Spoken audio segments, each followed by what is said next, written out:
All right, a very good afternoon. Welcome to the official launch of NIE Science of Learning in Education Center and Masters of Science, Science of Learning.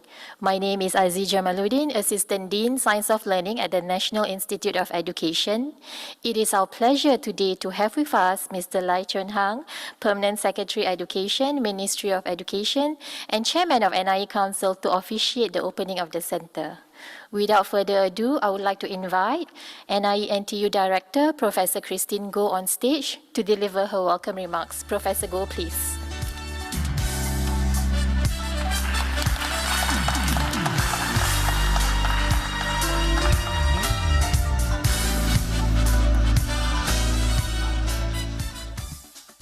A very good afternoon, especially to Mr. Lai, our Permanent Secretary and also Chairman for NIE Council.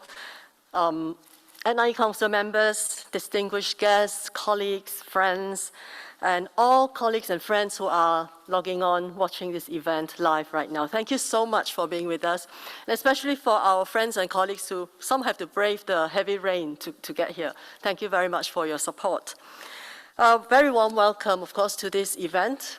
And this is an event to mark the launch of several years of work, but culminated in what we see as a center for science of learning in education.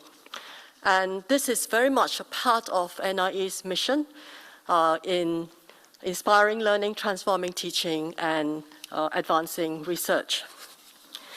The Science of Learning Center is part of the strategic vision that we have.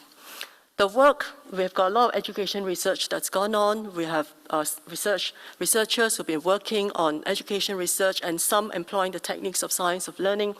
And we've also have collaborations across different institutions in different ways. But this is part of our strategic vision in that for NIE, in the next bound of our growth, we want to focus on 5 strategic areas. And these 5 strategic areas build on our evergreen and distinctive capabilities as a National Institute for Education, for teacher education in Singapore. So these 5 areas are child and human development, ethics and values, assessment and evaluation, emerging technologies, of which AI for education will play a big part, and of course, science of learning. These areas are particularly important, but I'll just focus on science of learning today because we are talking about the launch of the center. Science of learning was identified as a strategic thrust because it is linked to the development of human potential, which is so critical to Singapore. And we hope that through this, we are also able to align with the overall research direction and education directions of NTU 2025, of which maximizing learning and individual potential through brain and learning is an important strategic thrust. The Science of Learning Center, which we call SoLEC in short, will advance high-quality interdisciplinary research of learning in NIE. I want to say that SoLEC is not just a place that you will be visiting after the event here. It is also a space that the NIE is creating through the work of Science of Learning Center, a space that we want to create to bring together researchers, educators from different areas in order to advance the learning, teaching, and research. So apart from just putting in equipment that we can use for some of the experiments and studies that we have, we really hope for the Science of Learning Center to create this professional and research space to engage in dialogue and also for researchers to come together to think about projects that we could do together in order to advance research in this direction. We also hope that through this work, we are able to draw principles and implications for teaching, learning, and for improving and advancing the work that we do. This center, the work of Science of Learning, is actually not new, as I said earlier, Many of our researchers have actually employed science of learning approaches and techniques in conducting their research. And we have different groups and different communities that are already working in this. So researchers from the Center for Research in Child Development, for example, have been employing science of learning techniques to understand the way children learn. We also have, we're going to develop a new lab, the Motor Behavioral Lab, that's going to research from a sports science perspective. So the science of learning, although it's a physical center, but this space is going to bring together different researchers and advance the research and the dialogue in this area, but also to create an opportunity for us to work across the whole of the NTU community, as well as work with our partners in MOE. So the Science of Learning Center will drive, but also translate research based on the knowledge that we have about the discipline right now. It will complement our existing education research in NIE with devices and equipment, for example, state-of-the-art portable brain imaging technologies, as well as technologies for capturing physiological data. Because a lot of the work that NIE does involves being in schools, being with students, we want to see how this technology can also eventually be used in bigger spaces apart from just a lab. It will also employ modeling techniques to synthesize a lot of the research, investigations, and research findings that we have. The Science of Learning Center has 3 strategic thrusts. I'll just touch on these briefly because I know my colleague David Hung is going to give you a more in-depth presentation of this work. So these 3 pillars are research, teaching and education, and community and capacity building. And we hope to do this through a range of disciplines, bringing together people from different disciplines. Just to mention a few: neuroscience, cognitive science, psychology, as well as medicine and education from across the curriculum of sciences. We hope that through this we'll be able to understand more of how individuals learn across the lifespan, but particularly during the school years. And I want to also say that one of the things we hope to do is through the research and through our programs, we also hope to be able to reach out to teachers, to practitioners, to sensitize them to the potential of science of learning, and also to inform them of some of the findings and the knowledge that we have right now, and to think about what are some of the principles that could perhaps be drawn for the teaching and learning that is conducted in schools. So in this regard, I really look forward to this space of science of learning, not just the place, this space of science of learning where NIE can collaborate right across the university and also importantly with our partners in MOE. Now today is also the launch of our Master of Science in Science of Learning. This is an NTU degree program that NIE is offering with the partnership of LKC Medicine.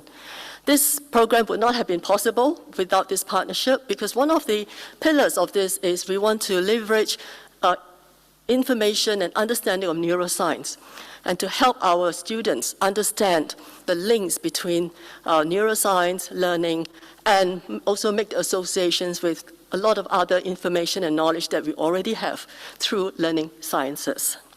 So I want to thank LKC Medicine for this collaboration, and we look forward to this particular program making a strong impact, not just in Singapore, but also beyond.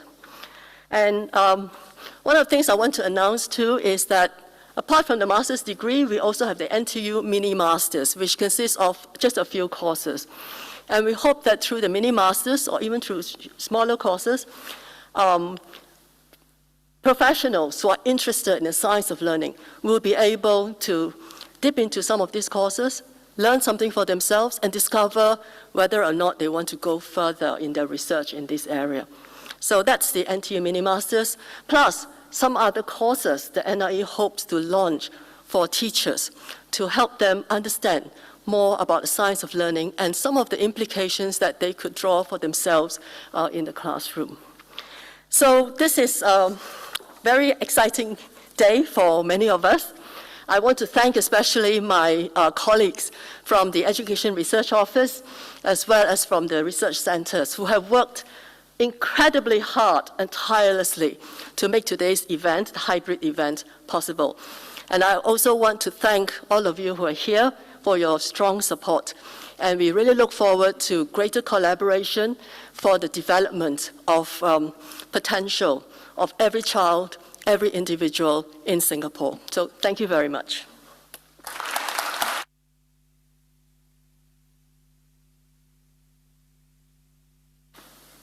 Thank you, Professor Goh. It is now my pleasure to invite our guest of honor, Mr. Lai Chun Hang, on stage for his address.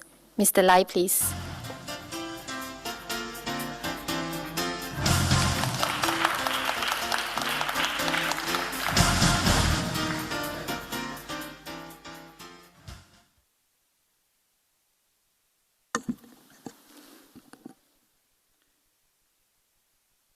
Well, good afternoon, friends and colleagues, both in, well, not just both, in NIE, MOE, as well as all parts of NTU, and friends and colleagues who are dialed in. It's a real pleasure for me and my colleagues to be here to join you all in the launch of the Science of Learning in Education Center at NIE. And I thought to draw your attention to the very important small print on the backdrop. So today we're not launching just a SoLEC, but also the Master of Science in the Science of Learning. And I'm glad that for every initiative that NIE embarks on, there's a very strong educational slant and flavor. So congratulations. Since we are amongst friends and colleagues, I thought to just offer some informal remarks, and then we can get on with the substance of the program. The first point I'll make is this, and really to reiterate the points that Christine has made, that the launch of SoLEC is indeed a very significant milestone for NIE. It's significant for the reasons she has stated, but also in the larger context of major developments in the landscape. And I shall mention just three. First, of course, under RIE 2025, which PM announced late last year, the next tranche, 5-year tranche of $25 billion, under which a key piece and vertical is what is called health and human potential, previously known as health biomedical sciences. But acknowledging the importance of human capital, how critical it is to Singapore's success, under RIE 2025, HBMS has been refreshed, revamped as health and human potential. And human potential in particular is the key new area of priority. And I think that's very important. So SoLEC comes at the perfect time, because under human potential, a steering committee that I will chair with many colleagues from across the sector, we will be launching a funding initiative specifically on the science of learning. In fact, it is the first funding initiative that's been formally approved, and there is $80 million to support this important work over the next 5 years. So I think SoLEC, in some sense, quite prescient development ahead of even this funding initiative. So that's the first major development, and I think what NIE has done is very much in alignment with that. The second major development, of course, is right here in NTU. Your strategic plans for 2025 that was announced in January this year by your president, Professor Suresh. And in this strategic plan, under the area of research, there'll be a new center called Inspire in pedagogical excellence. 2, in the area of research of the 6 critical areas that NTU has identified, brain and learning will be a key thrust. Again, you see SoLEC and NIE's effort anticipating this development and indeed being integral to this effort. The third development, of course, is NIE's own strategic plans. We concluded a strategic review. 2030 is a time horizon last year. And within that strategic plan is that pivot for NIE to be a global leader in educational research. We have achieved great success over the last number of decades, but this shift into the science of learning to see learning beyond just an art but to the science and technology of learning, I think, again, positions NIE very well. So really, my first point is to congratulate NIE on this very significant milestone and to emphasize how it's very much aligned to wider developments in the landscape. The second point is this, is that even as this is a major breakthrough for NIE, this new center, new research center, we must remember that you're only part of a larger ecosystem. The larger ecosystem starting within NIE. So apart from SoLEC, we need to think in terms of our colleagues and researchers and the Center for Research for Child Development, for Pedagogy and Practice. This is just within NIE. Beyond NIE, in the larger NTU ecosystem, our collaboration with the LKC School of Medicine, and also perhaps colleagues from COHAS and other experts in a wide range of fields can add to our thinking and our understanding of this field. And of course, beyond NTU, we have many colleagues from NUS and A-STAR working on important efforts under GUSTO, where they indeed apply health and biomedical science to understand maternal well-being, impact on a child's well-being, and the cohort that they have kept up with, now about 11 years old, 12 years old, is in the thick of learning. And so there's an opportunity to work with them as part of a larger ecosystem. And of course, we must go even beyond Singapore. And I was very pleased in the last few weeks to have an engagement with Professor Polton, who leads the Dunedin Multidisciplinary Health and Development Study. And as NIE embarks on a SoLEC, always remember you're part of a larger ecosystem. Think in terms of leveraging the best practices, the gold standard, and then draw them within your center. Which brings me to my last point that I'd like to make this afternoon. Now, this is an exciting start for NIE, the launch of SoLEC. But I think, as we all know, sometimes in the excitement and sometimes in the exuberance of starting well and putting together a center, we must always make sure we start on a firm footing, on a strong foundation. And what are some of these key basics that we need to get right from the beginning? Let me again suggest three. First, take a multidisciplinary, interdisciplinary approach from the start. The science of learning is a very interesting field because it's at the intersection of neuroscience, cognitive science, and learning sciences. We have a lot of experience in the learning sciences. That's been really NIE's raison d'etre all these years. To succeed as SoLEC, I think the center and the onus is on David, who's the founding director. How do we ensure that we start multidisciplinary, interdisciplinary? And this must be reflected in the research proposals you put up as you bid for the $80 million. It must be reflected in your team of researchers that you put together and the collaboration across not just NIE, but beyond. So that's the first thing to remember. Starting interdisciplinary, starting multidisciplinary. The second important ingredient for success is really to start, if you like, with the end in mind. And the end in mind for SoLEC must be research impact and translation into education.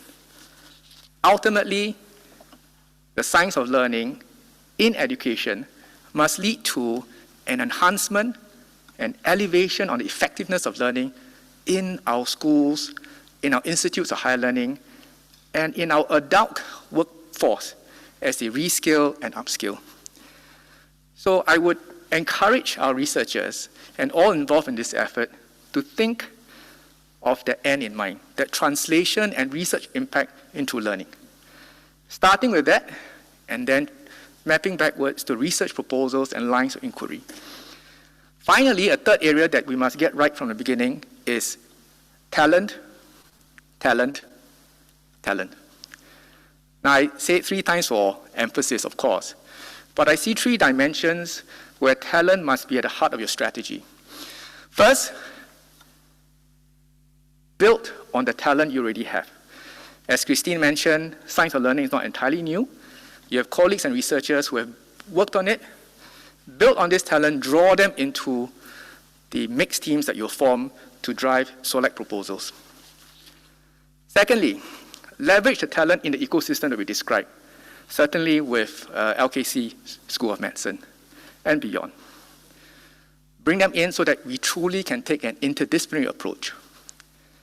And third, if you have global ambitions, that is where you must be thinking about attracting, recruiting, retaining talent through strategic hires and strategic partnerships.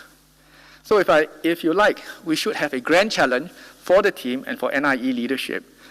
Who is the top name in the science of learning, international fraternity? Will this person, wherever he or she hails from, be proud to be associated and to work with NIE? And you need to think in terms of that talent strategy from the beginning, because that will help to bootstrap the effort overall. So if I may conclude as a bit of recap, the launch of SoLEC is an important and significant milestone for NIE. It is very much aligned to larger shifts in the landscape, and I think I congratulate NIE colleagues for this major initiative. Two, even as we celebrate this milestone, we remember it's part of a larger ecosystem, and we need to leverage the ecosystem to take the interdisciplinary approach and to bring the best together. And finally, starting right. Starting right by being interdisciplinary, starting right by having translation in mind, and starting right by having talent at the heart of strategy. So thank you very much for this opportunity to join you for this important occasion. Congratulations again, and I look forward to the significant contributions from SoLEC to NIE, to MOE, and to a larger community. Thank you very much. Thank you, Mr. Lai. May I please request that you remain on stage? I would now like to invite Professor Goh back on stage, and together with our guest of honor, Mr. Lai, to unveil the opening plug as we officially launch the Science of Learning in Education Center at NIE. On the count of 3, 1, 2, 3. Let's put our hands together in celebration of our newly launched Science of Learning in Education Center, also known as SoLEC.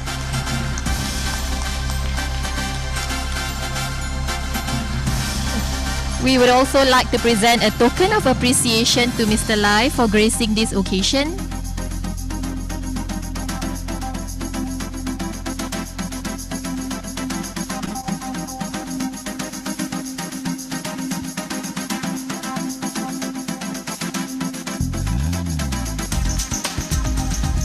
Thank you, Professor Goh and Mr. Lai. May I invite you back to your seats. Ladies and gentlemen, following the excitement of the launch of SoLEC, I will now like to invite you to please sit back, relax, and turn your attention to the TV monitors in front for a video presentation of the journey of SoLEC and how it all started.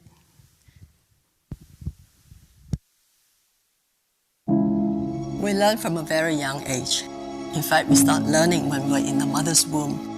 To the time when we are born, learning is both a cognitive as well as a social process. We learn as an individual, but we also learn from others.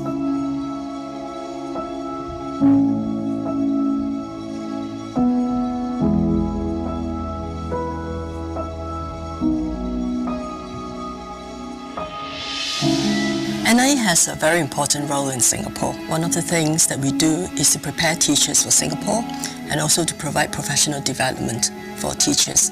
And to this purpose, we have actually identified 5 growth areas for NIE that builds upon our distinctive capabilities. And one of these 5 growth areas is science of learning.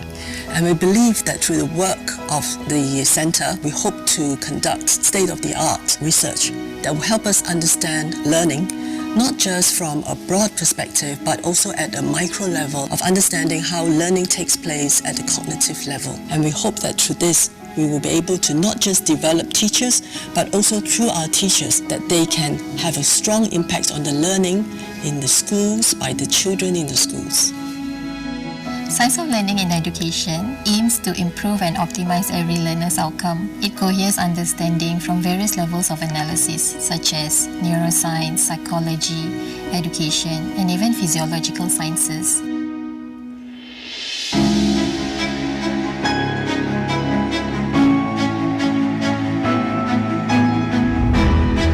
The research classroom has an observation deck where researchers are able to observe students' enactments as well as their learning experience. Their learning experiences are actually piloting some of the scientifically validated findings that we've derived, and we are able to try to implement this in terms of tools and strategies for the learners.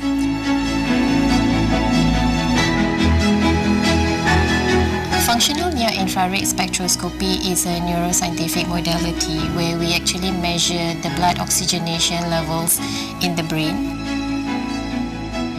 Students will put on the functional near-infrared spectroscopy cap, and through that I will be able to collect data on their neural activation patterns as they engage in the various tasks that I get them to do. Apart from SoLEC, there are also other spaces within NIE that also looks at science of learning research. For example, at the Center for Research in Child Development, there are testing rooms that actually look at science of learning research for the younger years.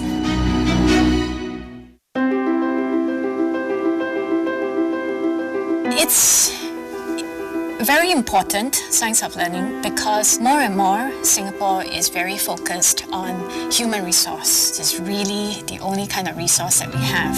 In this new age where we have not just the knowledge economy but creative economy, we really have to optimize learning and optimize learning at all stages of life. If we are able to bring the neuroscience understandings with the educational understandings, find a way in which research can be translated into strong pedagogical designs that can work for all students, especially the academically more challenged ones. We have a great opportunity to make every student count and reach his or her maximum potential.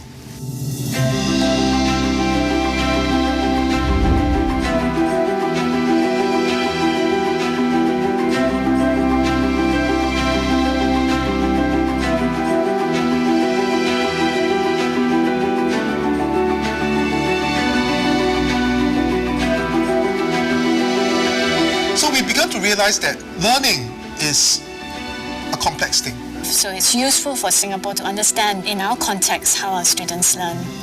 Our work is critical because it provides us with a holistic understanding of learning. A more in-depth and holistic understanding of learning that is able to be translated into scientifically validated tools and strategies that is ultimately aimed to optimize and maximize every learner's potential. I want to know what it means as a student in your class, what it means to be a learner. And I want to see the science of learning as an opportunity to reintroduce the expertise around learning into our schools. We have quite a bit of understanding of how children learn, how adults learn, but there are still many questions that we aren't able to answer. And we're hoping that through the science of learning methods of investigating learning in children as well as in adults, we will be able to answer some of these big questions and grand challenges of education.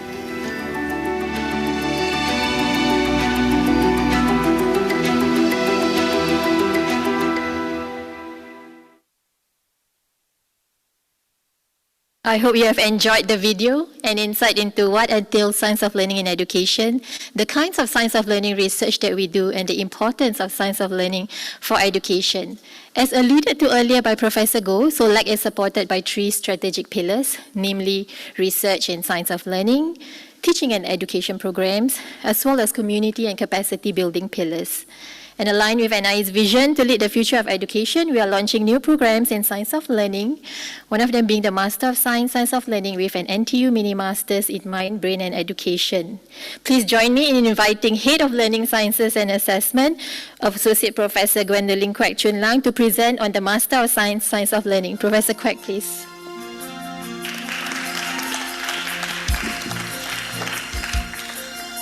Good afternoon, everyone. It gives me great pleasure today to share with you the launch of NTU's latest master's degree program, the Master of Science in Science of Learning. We're also launching a mini-master program in Mind, Brain, and Education that leads to the full master's program.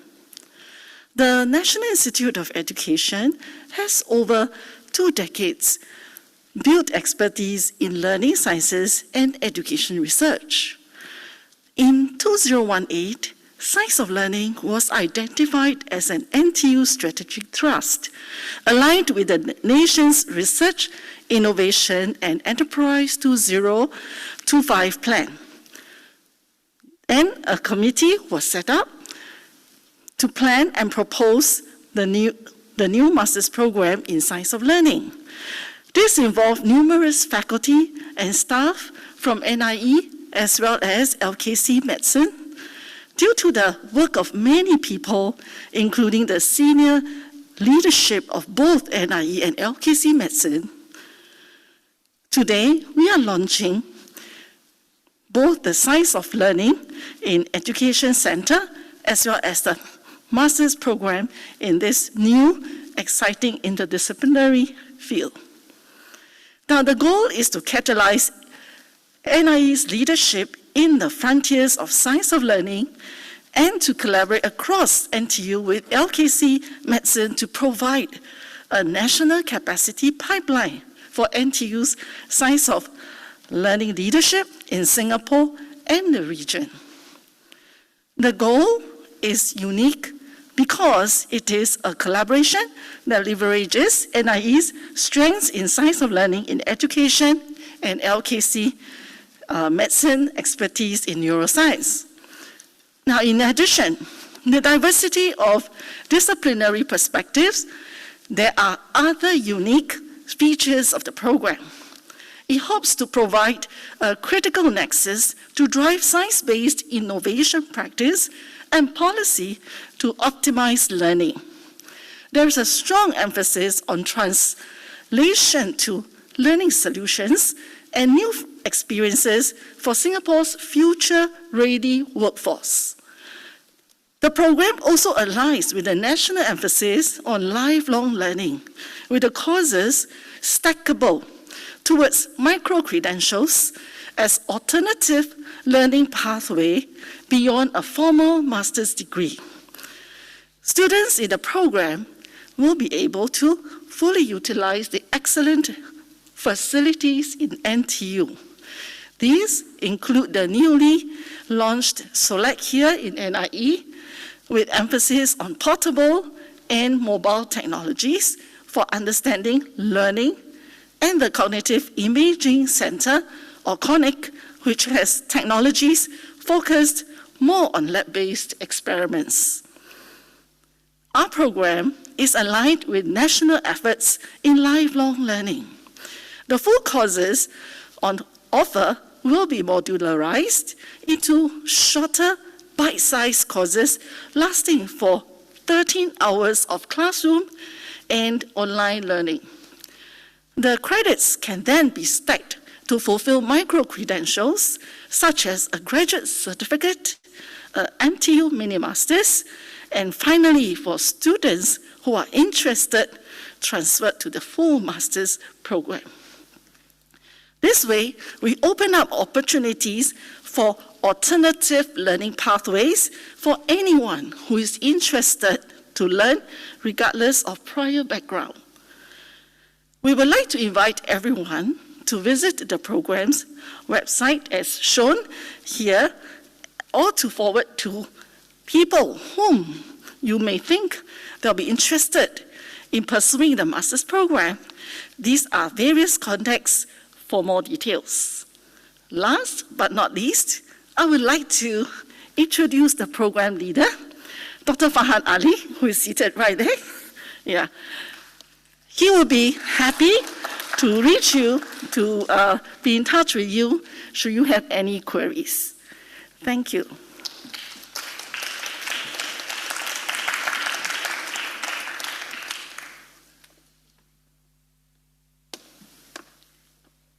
Professor Quek for sharing more about the Master of Science program in Science of Learning. As GOH Mr. Lai alluded to earlier, it's critical for us to harness the ecosystem to advance impactful science of learning work. In our Community Connections pillar, we advance interdisciplinary engagements through platforms such as discussions and dialogues across areas such as neuroscience, psychology, education, across the hard and soft sciences.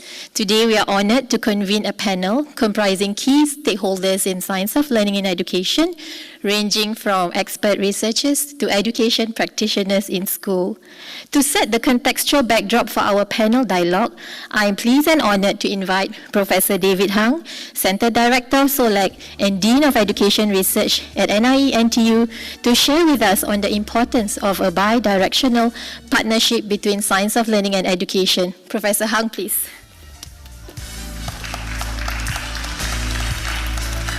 Good afternoon, PS, Director NIE, and all the esteemed colleagues gathered here and also online. After listening to the guest of honor and the exaltation he gave to us, I think it gives me a lot of trepidation to launch this, to begin this center. Yeah, so before we pass the time over to the pre-panel, let me just do a 10 minutes short brief of this talk. I entitled it a bilateral or bi-directional partnership between science of learning and education, an interdisciplinary paradigm towards research and practice. I would like to share the goals of the science of learning in education and what educators can frame this issue to be. So SoLE seeks to integrate knowledge from diverse fields, multidisciplinary and interdisciplinary, neuroscience, cognitive science, psychology, learning sciences, to advance our understandings of the processes, mechanisms, and the conditions and factors that would contribute to learning. So the goal is to derive ecologically valid interventions, because we need to keep the end in mind, sensitive to different developmental age profiles, and enable pedagogical designs handled by our teachers craftfully with a view to optimal learning outcomes for all students, in particular the lower progressing ones.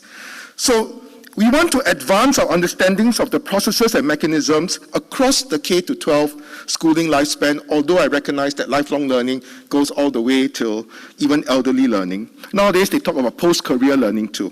But for NIE, I think we can focus on the K-12 segment and also for teachers. And shortly, I will describe the goals of SoLEC. One, to address the problems of practice, okay?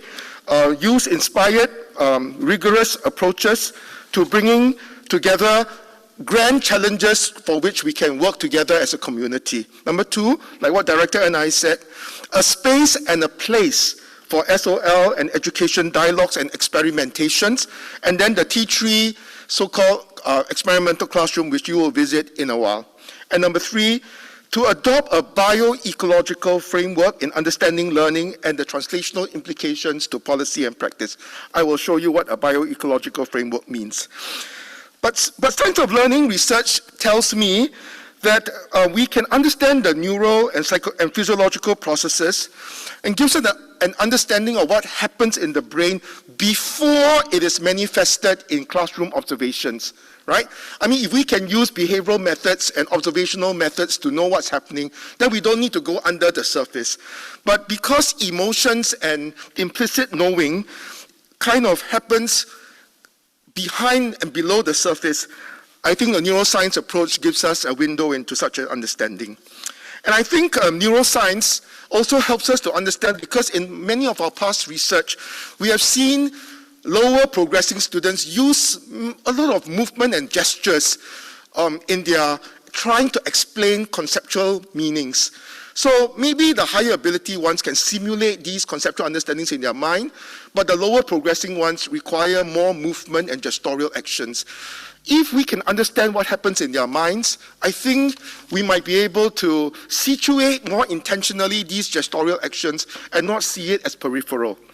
So we can scan our brains, scan the brains of these kids. Of course, I'm also quite skeptical as far as brain scanning is concerned, because the functional interconnectivities of the brain, I think, got to be mediated by specific learning designs before we can see how those functional interconnectivities lead to learning outcomes and to learning and meaning making.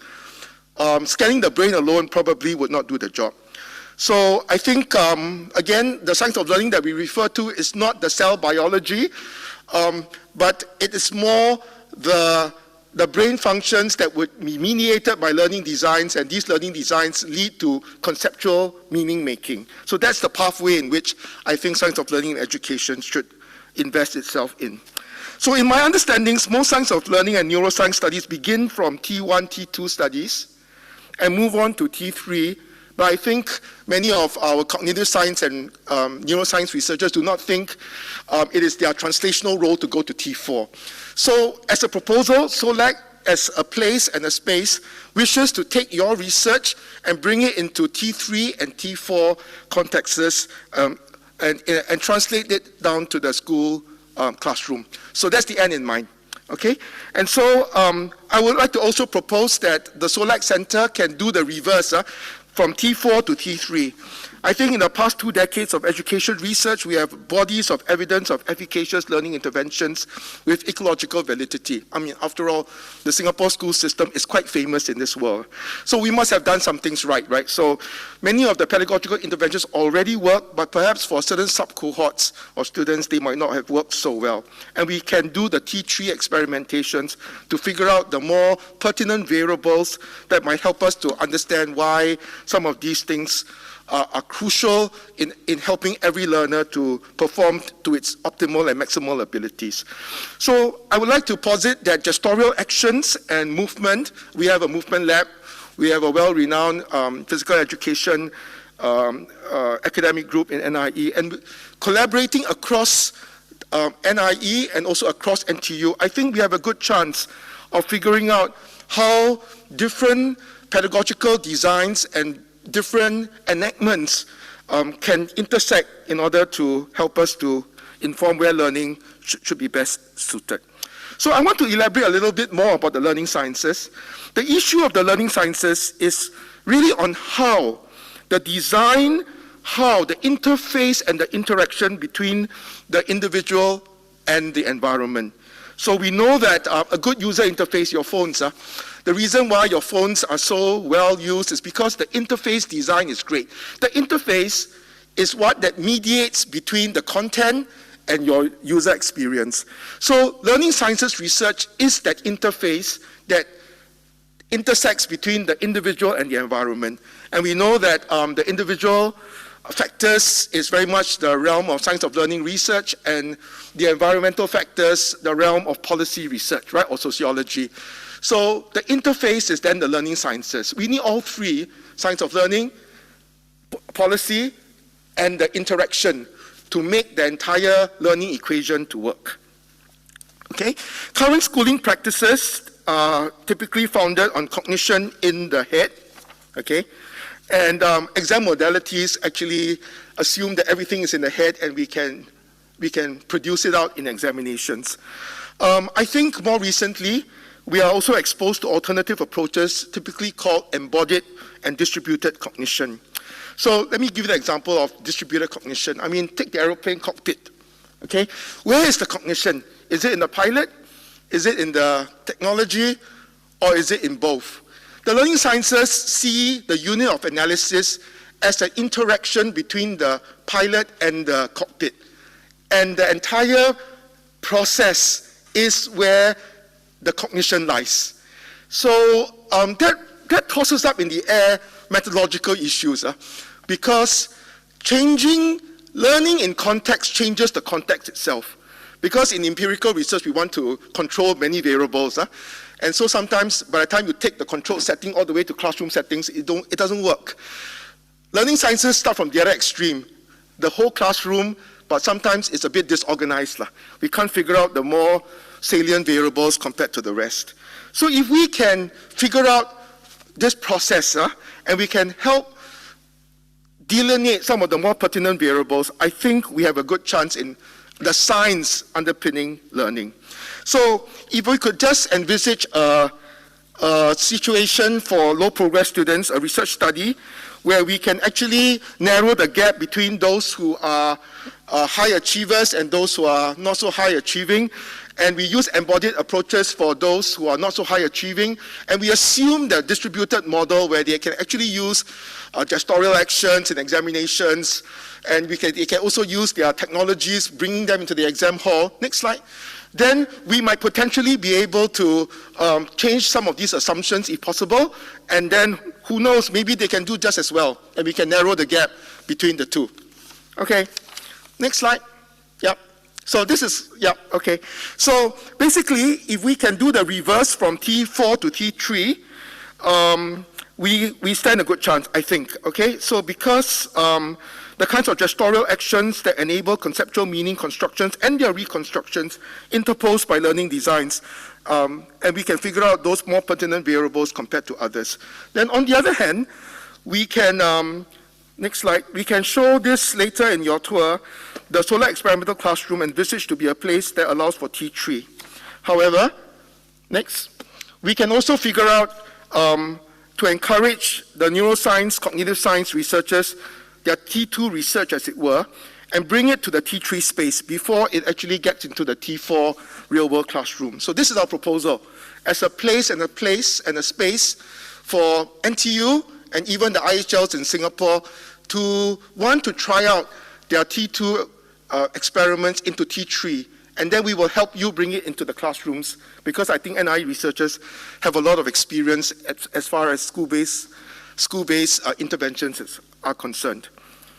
So a multi-level data analysis approach is what we are proposing, okay? Integrating genetics, psychophysiological, neurobiological, cognitive, behavioral, it's a mouthful, social, cultural, and not forgetting cultural, historical. Now, cultural, historical is the main reason why parents have expectations the way they do.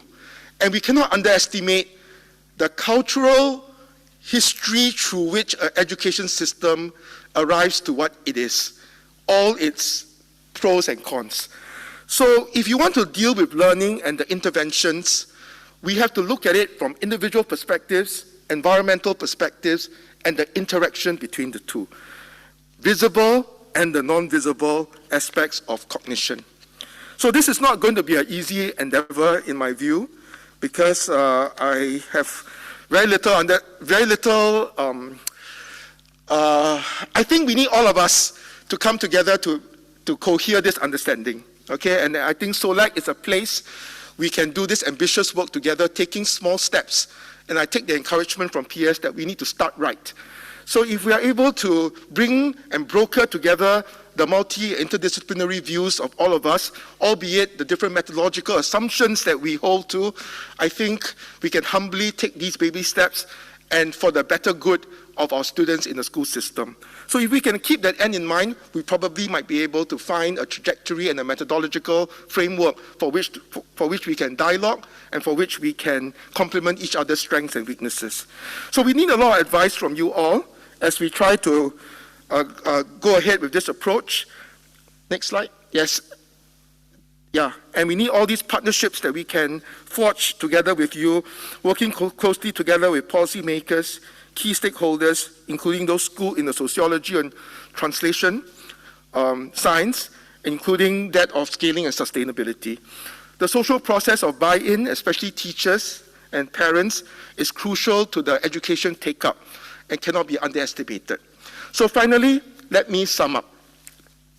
If we can, first, use SOL techniques to improve HHP gains in individual factors, such as in sleep, diet, exercise, and you will see them in a while in the stations in your tour. Second, adopt learning sciences approaches leveraging on context and learner mediating mechanisms, delving into interventions efficacious for different groups of students, with the accompanying teacher knowledge and design skills.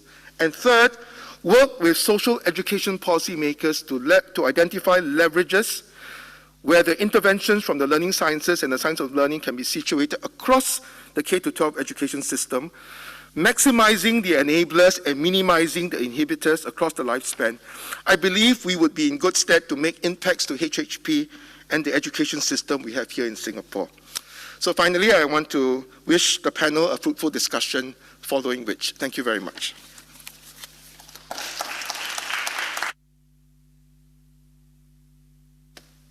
Thank you, Professor Hang, for your deep insights into the interdisciplinary paradigms between research and practice. Now, building on these thoughts, interfacing between science of learning research and its translation to practice, it is time now for our exciting panel dialogue. Without further ado, please join me in welcoming our panelists on stage. With us today, we have Professor Michael Meany, Program Director for Translational Neurosciences at Singapore Institute for Clinical Sciences, A*STAR.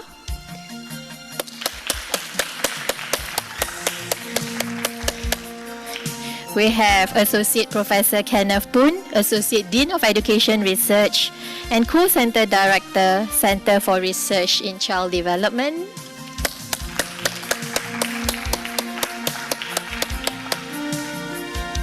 We have Madam Jolene Chua, former education policy maker, graduate of the Harvard Graduate School of Mind, Brain and Education Masters, and current head of department at Woodlands Primary School.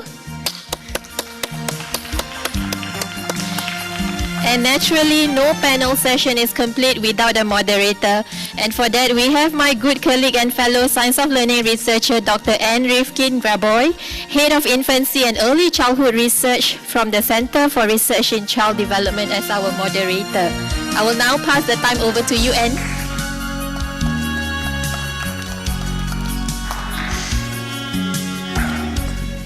So thank you, Ozzy. For introducing me and the panel. Please, let's have a seat. So, as Ozzy mentioned, our guests are really esteemed both in the research and the teaching world.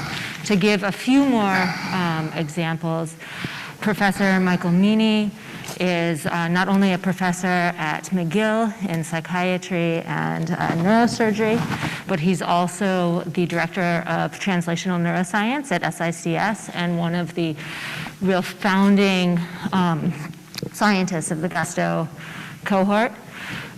Kenneth Poon, in addition to being an associate dean in OER and also the co-center director of CRCD, is the president of the Rainbow Society here in Singapore and serves on various other boards and advocacy groups. And Madam Jolene Chua is, as Ozzy mentioned, the director of the English department at Woodlands Primary School, as well as having a history in professional development and teaching other courses.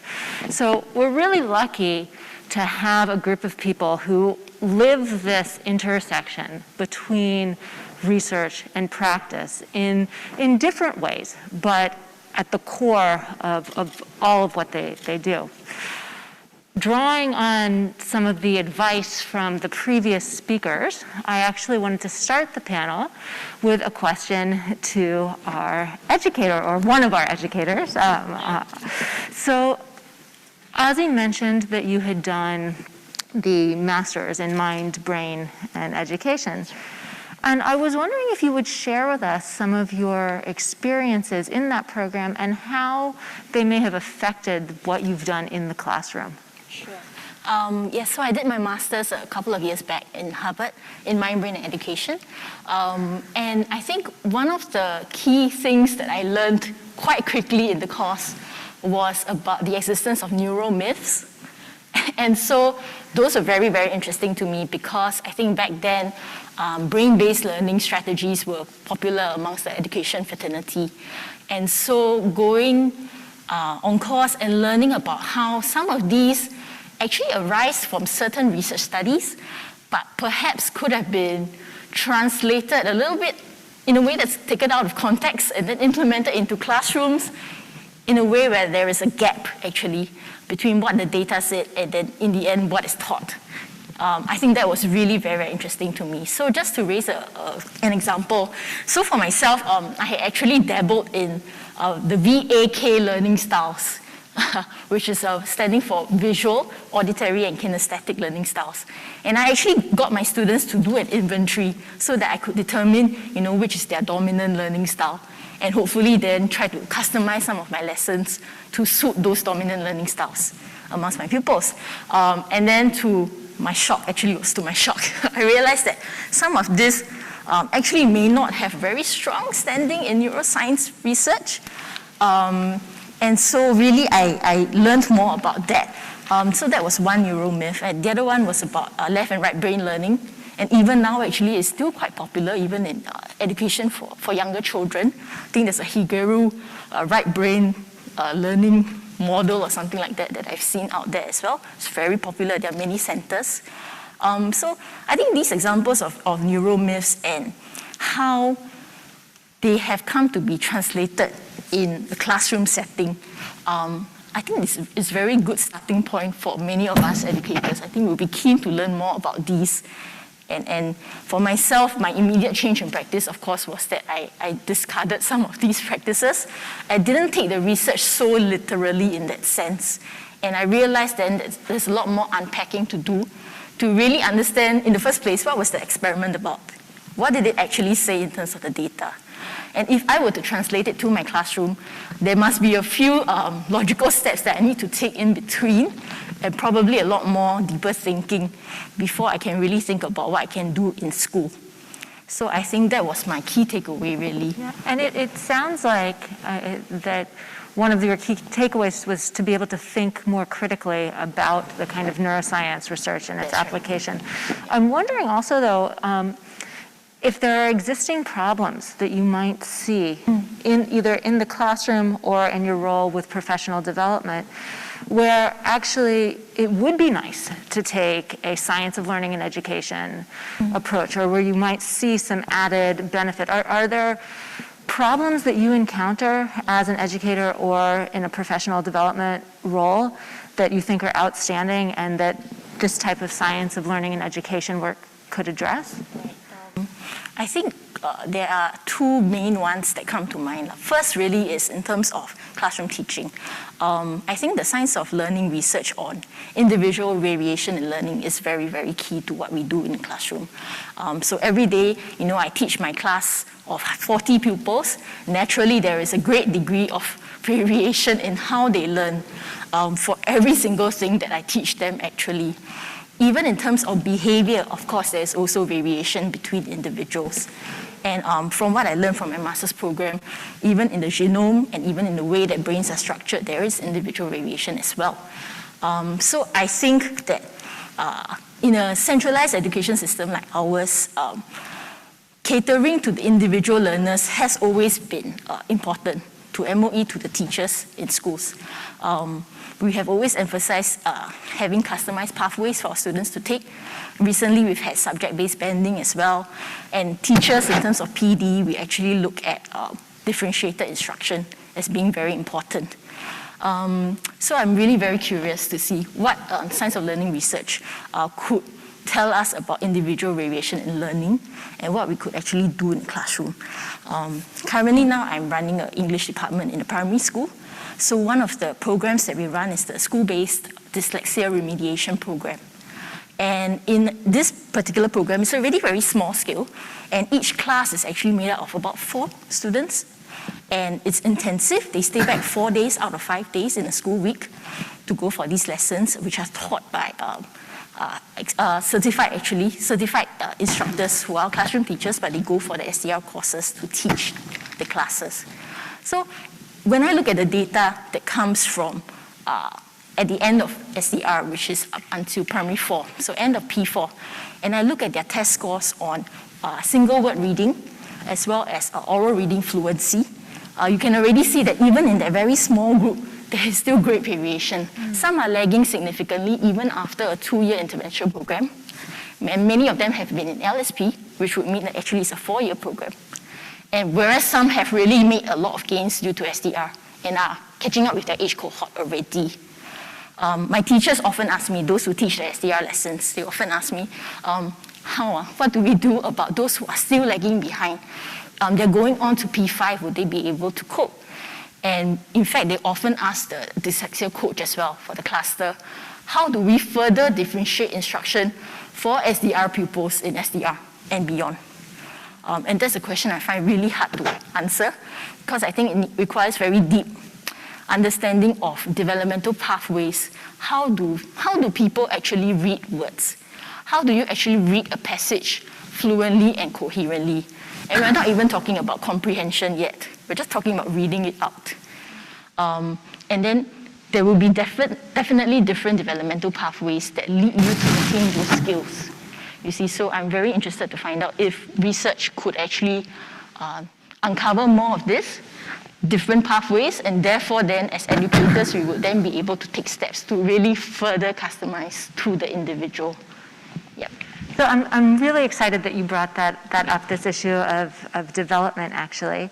And I can't decide who to ask the next question to.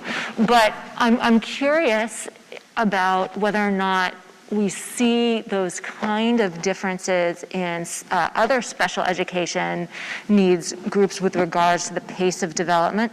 And I'm also curious about whether we can learn from normative development strategies as well. So I'd like to invite both Ken and Michael. Maybe Ken, you want to start to speak a little bit about the special needs aspect of development, and then perhaps Michael, you can follow up with the normative development aspect. Yeah, sure. So I think it's wonderful that you highlighted the issue that you frequently see in practice of the students who respond to the intervention and to students who struggle, even despite the intervention that we have. So I think one of the things that I did in the early part of my career was to be trying to understand whether a child has special educational needs. And to really understand that, we generally put a child through a battery of assessments, which will take, I would say, about 2 to 4 hours, depending on how thorough we want to be with that. It takes a long time. And I think one of the strengths of our current approach that we have in schools, and that's the multi-tiered system, is that we provide the intervention. But I mean, I guess for me itself, the question that I have sometimes with some of our students is, are we able to pick out which are the ones who will be able to make and benefit very fast from this light touch intervention? Now, within the RTI, response to intervention literature, we call that a tier 2 kind of intervention. And who are the ones that really require that highly individualized intervention where we need a little bit more time to really understand what's going on? Is there something more that we want to identify? So I think that's especially as I talk to my psychology colleagues at MOE, that's actually the holy grail of school psychology, and they see the science of learning as one possible avenue, or one as it giving them a hint, giving us in the field a hint as to how can we better identify our students. And I think for a long while, many of us have relied a lot on the pencil paper testing. But I think where I'm excited as a researcher is that with the broader suite, I mean, we have been in the educational neuroscience field for a couple of years. Even within NIE, we have been exploring that idea. One of the things that sometimes sets us back a little is to ask ourselves this question of, now, how can we go about doing this measurement for everyone? But I think one of the contributions of the science of learning is that it offers tools beyond the traditional pencil paper kind of task that we do, or the neuroimaging kind of instruments. And so I think that opens up one avenue that we can better understand how can we go about assessing and identifying children. Does Michael want to add anything? Michael's a bit overwhelmed right now, if you don't mind. I'm just trying to take in the scope of what you're all addressing, which is just amazing. The first thing I wanted to do is to congratulate the entire program. You're seeing a dialogue here that you may take for granted between neuroscience and educators. That's not a dialogue that occurs in very many places at all, right? So the Masters of Science program that you and LKC have put together is brilliant. The other thing you're doing, I think, in the Masters program that you touched on so well is that you have the ability to translate knowledge from one to the other. So the problem you often have when you have neuroscientists talking to educators is that the educators are saying, what can we get from you? And the disparity in the models and paradigms are so great that the level of dialogue, I'm telling you things you all know, right? So your Masters of Science program has the ability to interface and to create the bridge between relevant knowledge in the neuroscience and the education. But let me take it a different way. So it's been a great pleasure for us over the last, my goodness, number of years in the course of Gustos to build up a relationship with the Ministry of Education. And that dialogue often takes this pace. What can we learn from Gusto? Well, I continuously make the point, to like Ron and to others, that we get as much from you. Because what our dialogue does with the educators is it frames our questions. What are the relevant issues? Right? So you have both framed them. For example, the question you raised is one we're actually pursuing with MOEs. You have kids who are in LSP and P1, P2. Some do well and others not so well. Some are continuing to have special needs in P6 and on, and others are catching up. What distinguishes those kids? Well, you have framed that question. We're not smart enough to think of that by ourselves, right? So educators are framing questions for neuroscience. And that's a direction that I think is absolutely crucial. Because I'll be honest with you, a lot of what occurs within the context of neuroscience is either is not directly related to it. Even that which we call learning, which is a rather amorphous concept. I mean, you framed it brilliantly when you said it's almost an emergent property between the individual and the context, the environment. Learning emerges, but it's amorphous. It's not, you can't uniquely study it as a property of the individual nor of the context. It's the interaction between the two, which gets at your point. Now, at the risk of drifting on and on and on endlessly, I think the point is to frame the question. How can neuroscience contribute? You mentioned, for instance, that doing brain scans alone, and I think there's few, I love doing brain scans, I'm happy to do them, but you're quite right. In the absence of a real question, it's not going to take you anywhere, right? And so I think that dialogue that we often think, what does neuroscience have to say to education, needs to be put in the opposite direction. How can you guys, you frame questions better than I can. You're in front. You don't need me to tell you children learn in different ways.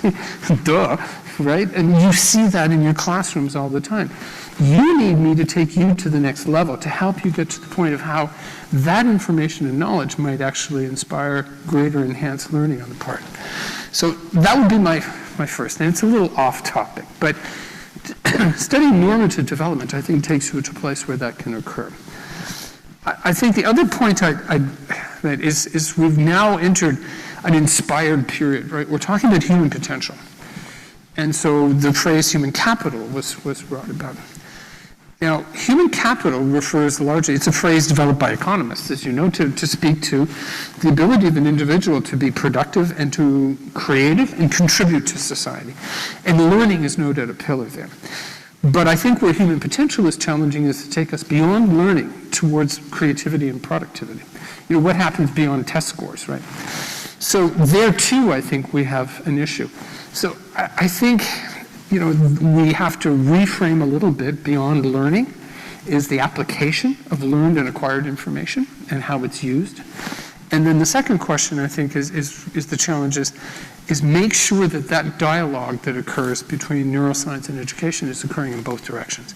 Because, the number of times we have conversations with our colleagues at MOE and we produce analyses and data output that we wouldn't have thought of without them having framed the questions.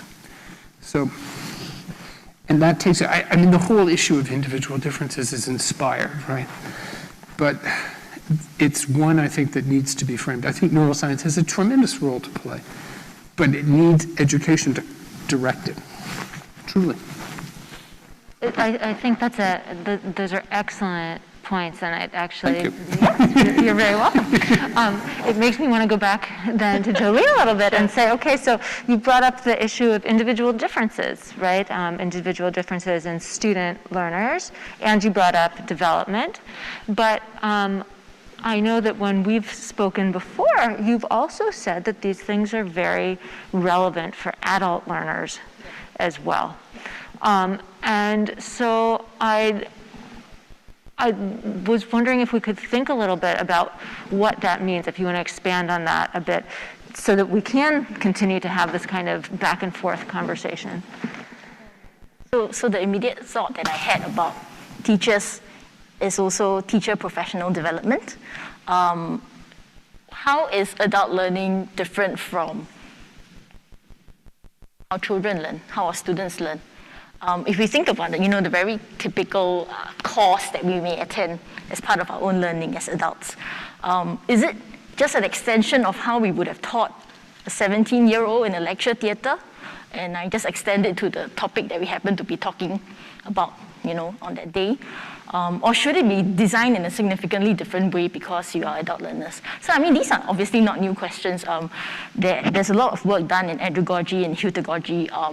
And will you tell our audience, because I had to look those words up when you said them to me. So, basically about how adults learn, right? We actually take in a lot of context. We are context-driven in terms of what we want to learn, and we have clearer ideas of what we want to learn and how we might be able to learn it. We also have a desired outcome in mind. We want to be able to apply it in a certain setting. So in all these very basic ways, adult learners are different.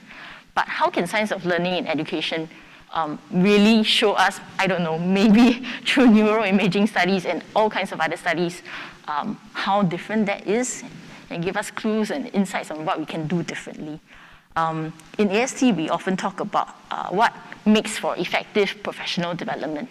How do you design an effective PD program, for example? And I'm sure in NIE, running all the courses that we do for teachers, that's also an ongoing conversation. One of the key design principles I would think is about having responsive, a program that's designed in a way that's responsive to the learner's needs, responsive and reactive. There is a strand that goes back to individual variation in learning, but now applied to adults in the workplace who need to learn certain things for certain purposes. So I'm just very interested to find out about that as well.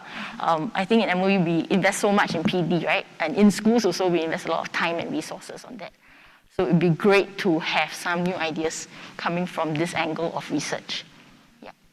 And Michael, so let's say and hope that through the Science of Learning and Education Center, we are really promoting these kind of dialogues.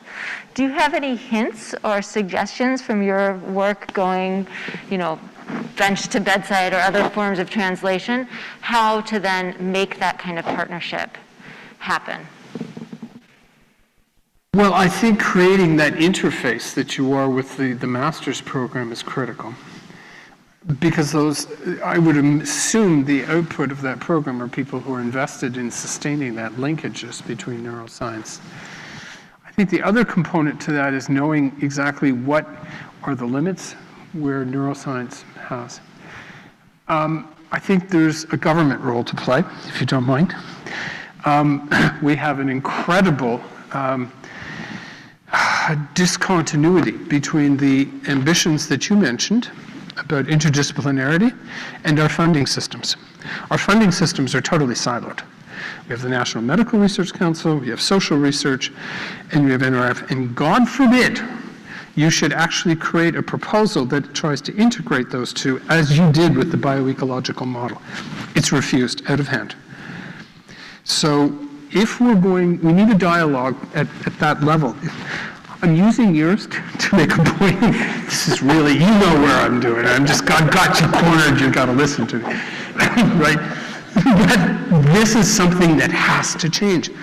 Human potential is going to demand exactly the multidisciplinary research that Professor Hong mentioned.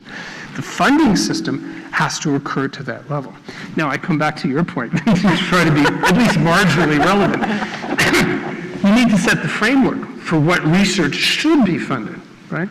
So we're going to fund research on human potential, but human potential takes us to particular areas. It takes us into concept of brain health, for example. It's beyond learning.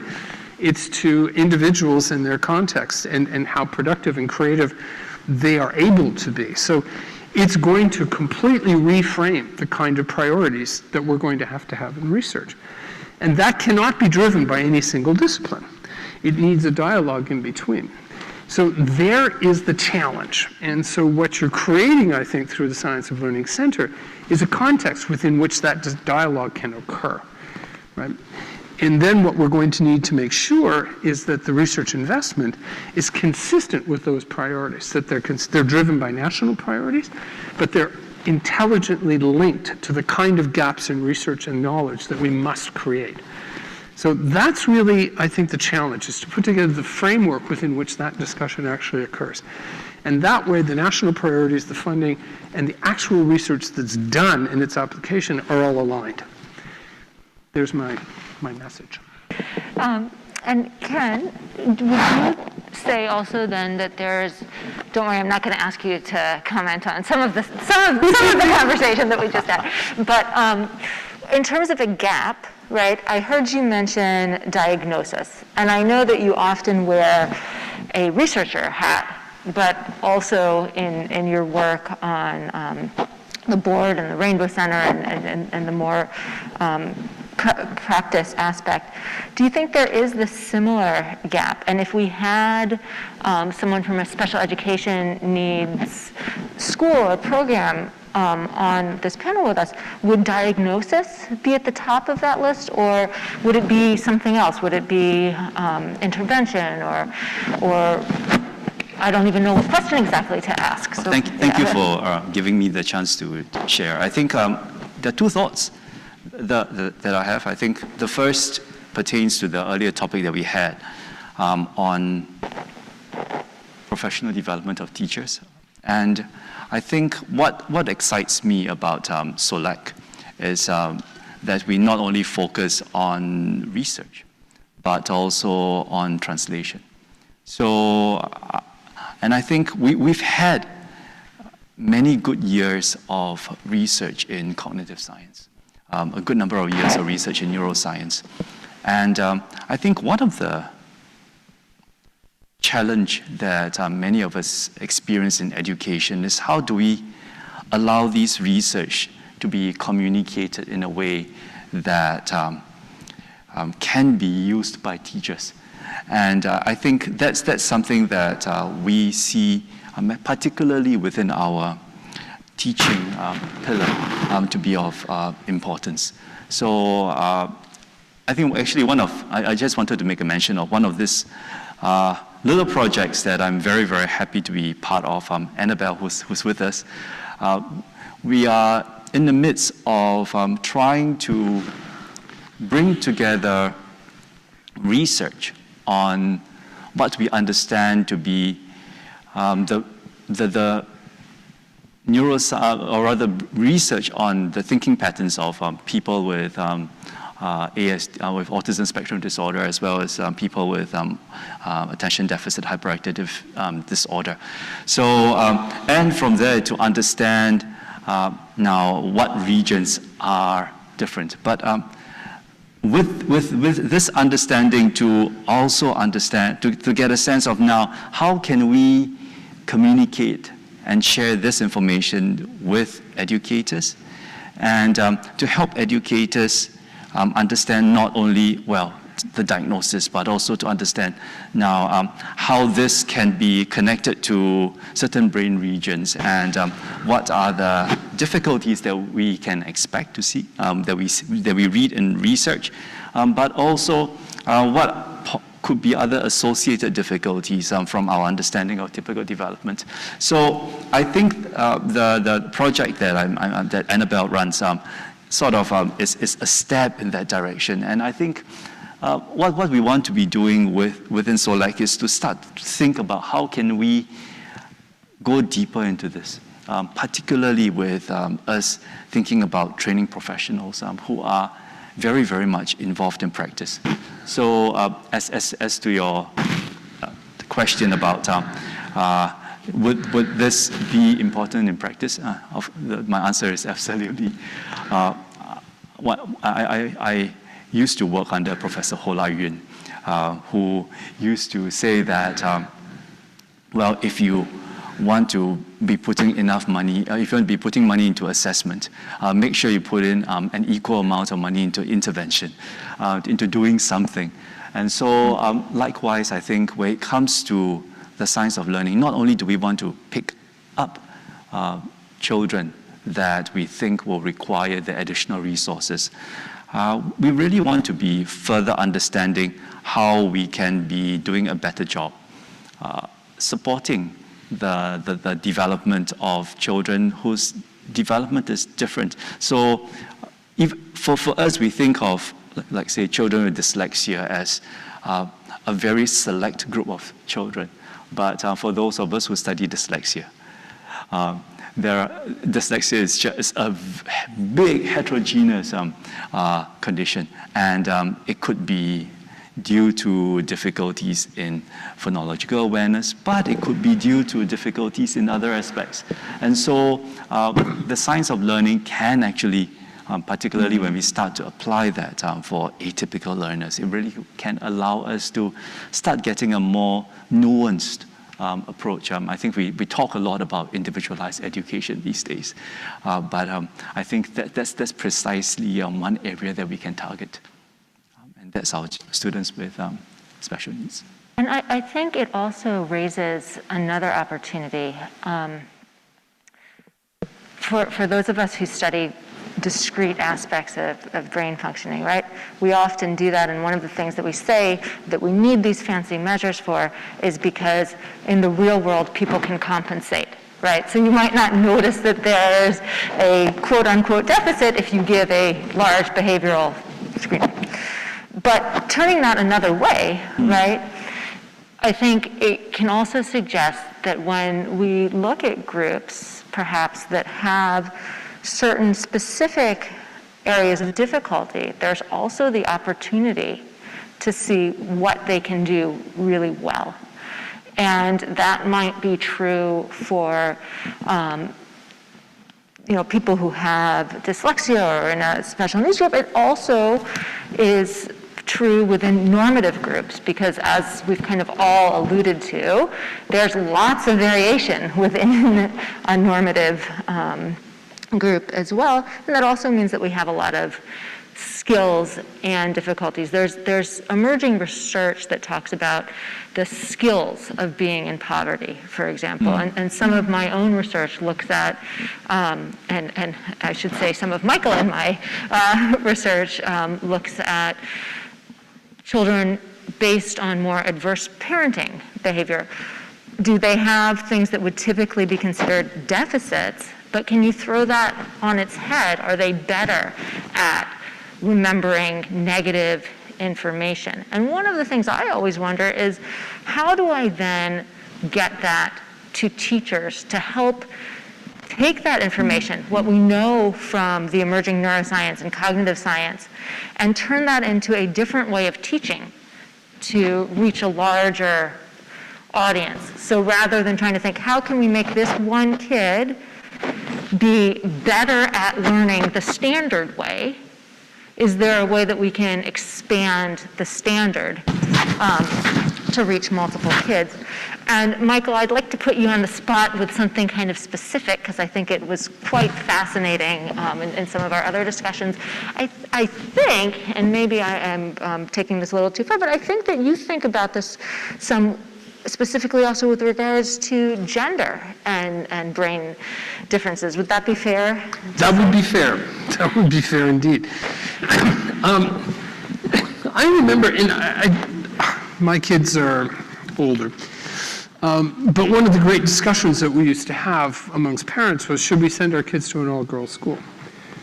I think my colleagues, I had daughters, so I didn't hear so much the conversation about sending them to an all-boys school, but there was a very passionate discussion about the advantages to sending girls to all-girls schools. And in part, it was You're smiling. I've got this terrible feeling you have so much more to say about this than I do. But was this notion that the girls are progressing and maturing, et cetera, at different paces, boys are, et cetera, et cetera. And the notion that we could design classrooms, there was a concern, and I'm no expert on the validity of this, there was a concern that the type of schools that we create in primary grades in North America are very much biased against boys, right, to the level of physical activity, et cetera, et cetera.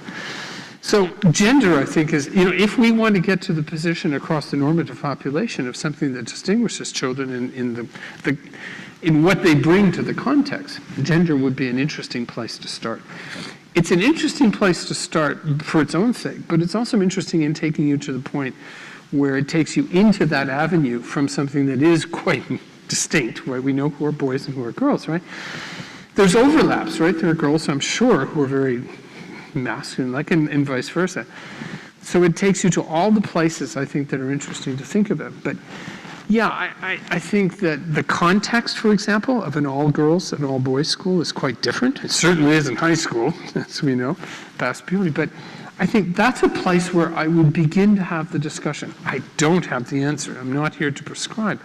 But I think it's a formulation in which you can think about that in a normative population and ask the question, is there really pathways that we need to, to sort of design specifically for those who's, are more boyish-like in their mannerisms, their early years, and particularly in primary school?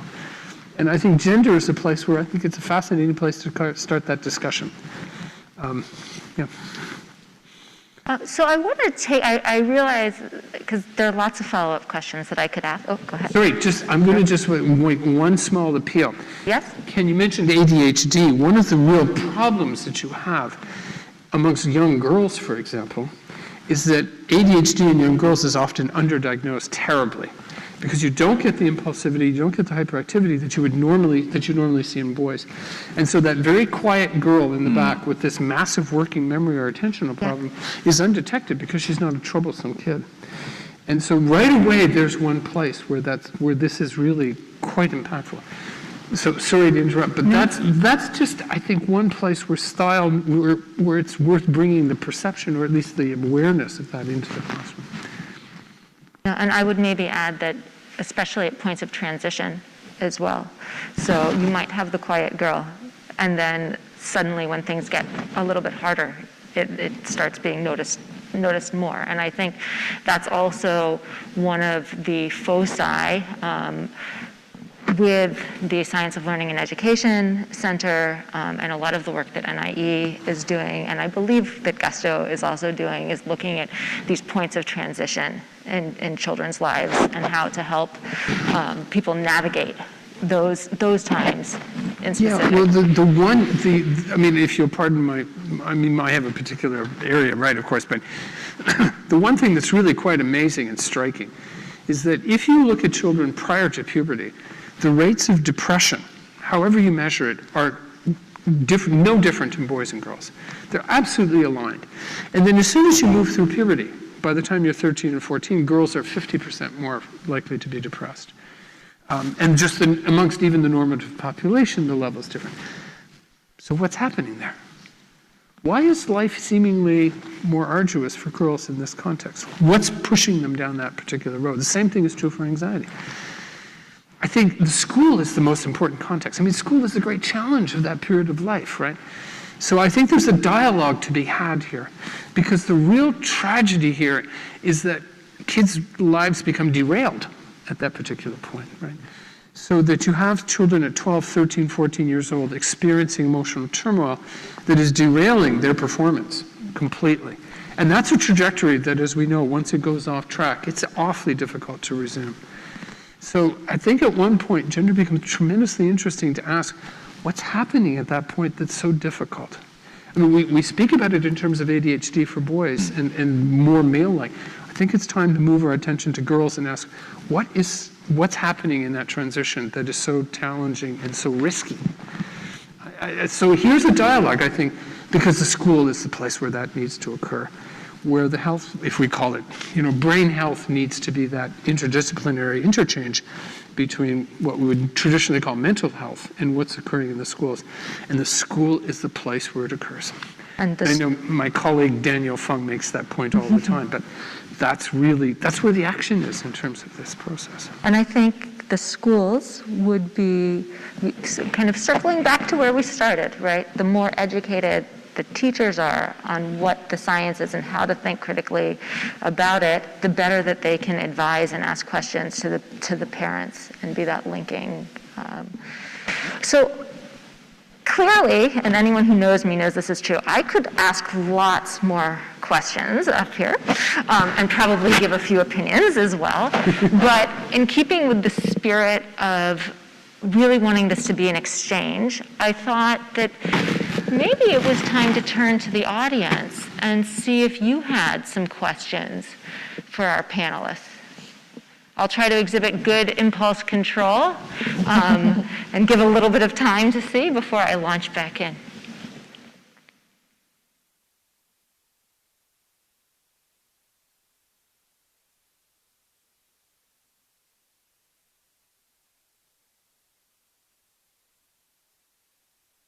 Annabelle?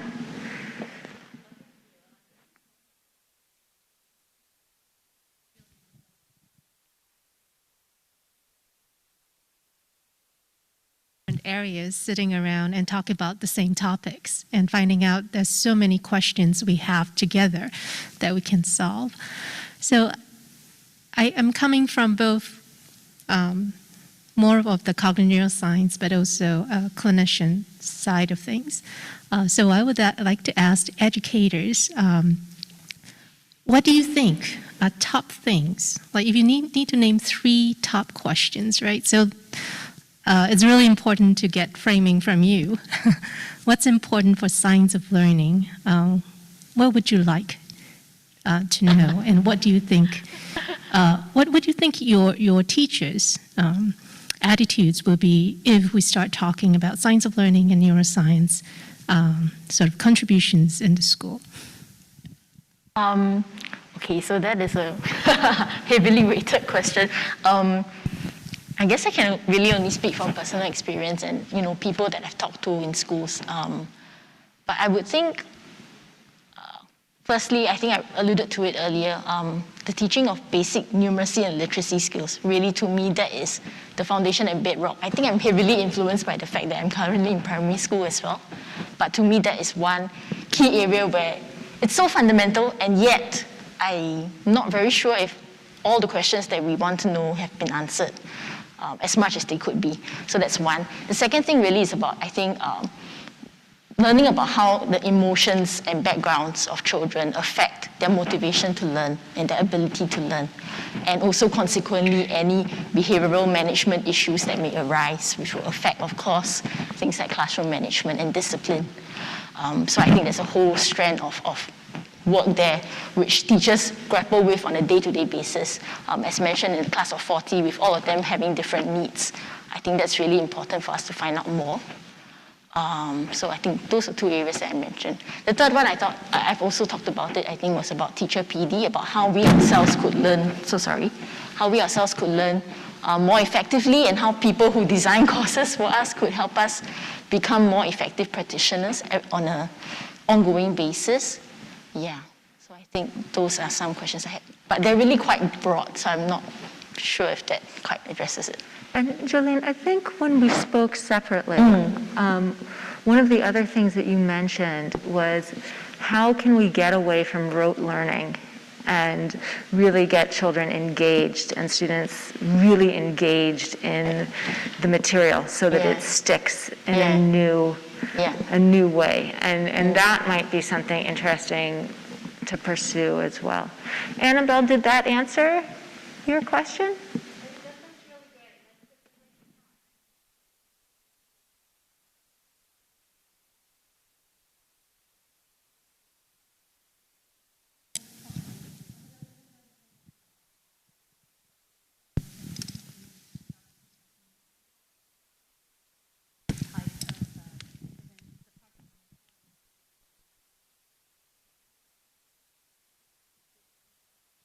So I think we have time for maybe one more question, if there's another one.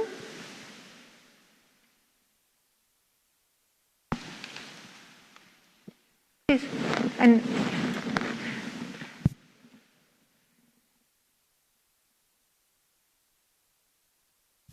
thank you. I'm Chu Ling from the Ministry of Education, and I have a question.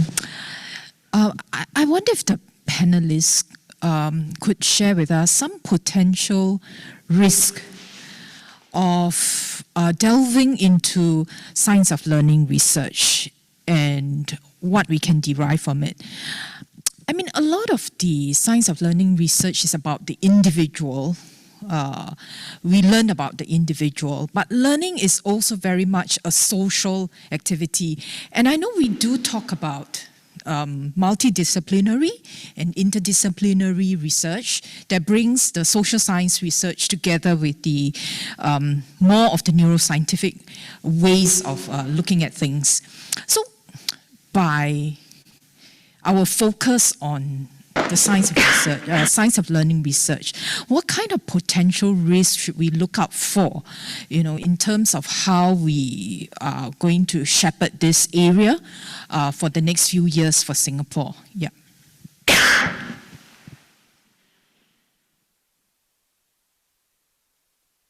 I think you raised a really good risk when you talked about the neuromyths, right?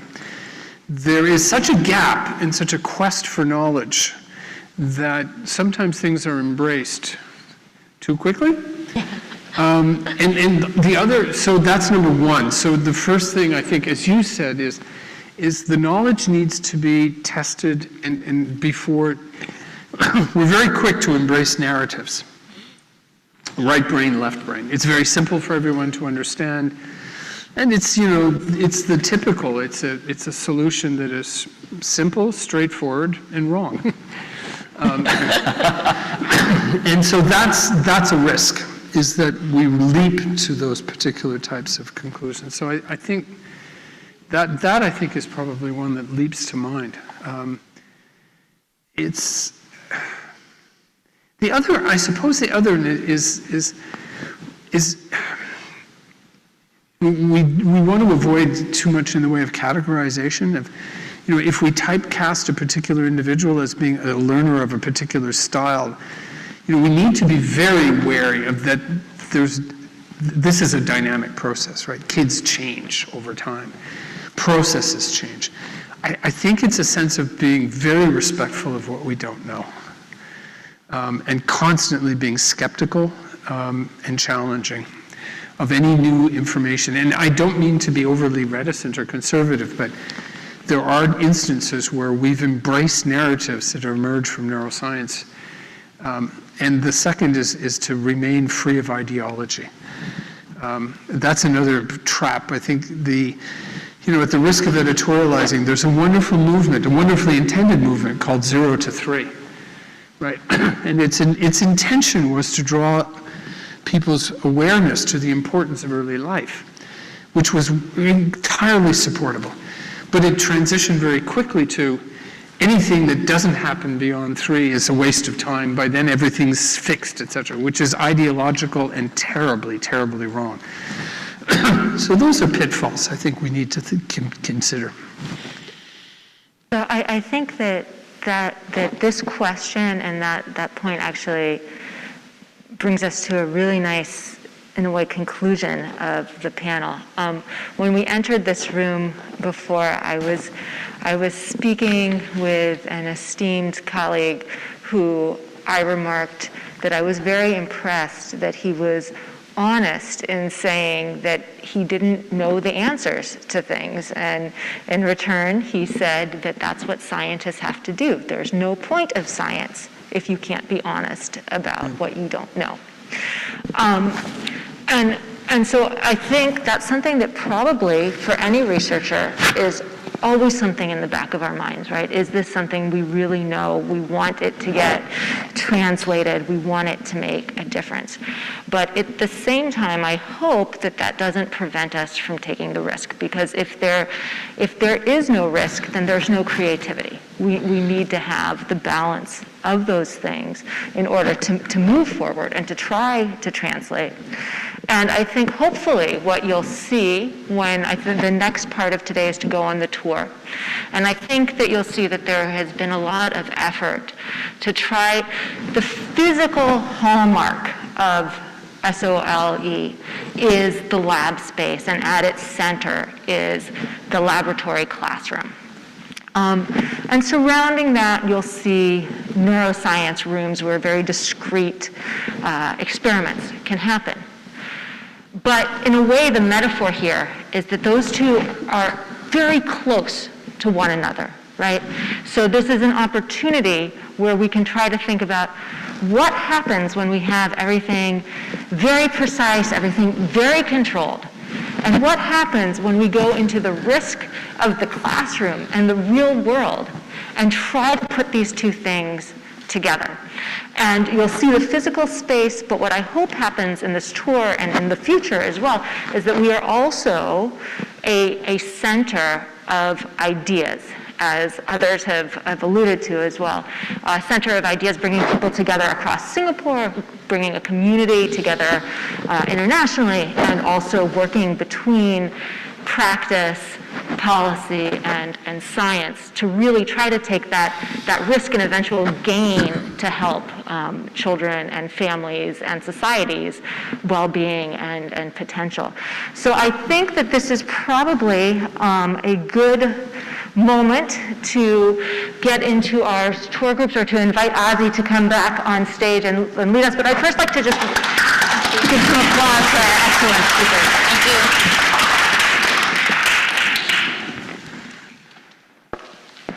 Thank you so much to all panelists for the arousing discussion on the critical areas of advancing science of learning in education work. It truly was a pleasure to be a part of this engaging dialogue. I am sure our audience, both here physically and in the virtual realm, would agree with me on the enriched insights we've gained from the live interdisciplinary dialogue we've just heard from our panelists.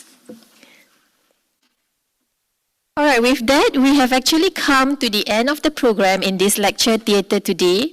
I would like to take this opportunity on behalf of my colleagues at the National Institute of Education to thank you for gracing us with your presence here today. And we look forward to the exciting opportunities ahead, as Professor Goh mentioned, to be facilitated and catalyzed by SoLEC, both as a space and, more importantly, as a space to harness and advance interdisciplinary collaborations, translational impact to education, and where we can develop and advance current and future talent in science of learning.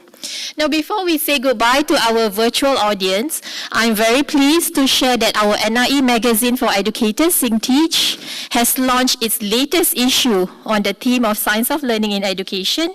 In it, you will find research and classroom stories themed around the science of learning in education. So now you are actually able to scan the QR code that you see on the screen to access the online version of the magazine.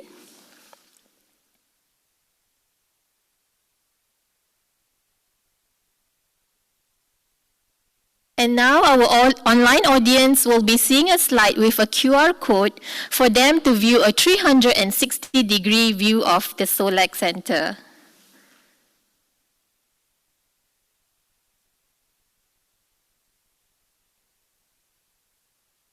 To our online audience, thank you very much for being with us today, and we wish you a pleasant afternoon ahead as you go ahead and navigate the Science of Learning in Education Center virtually.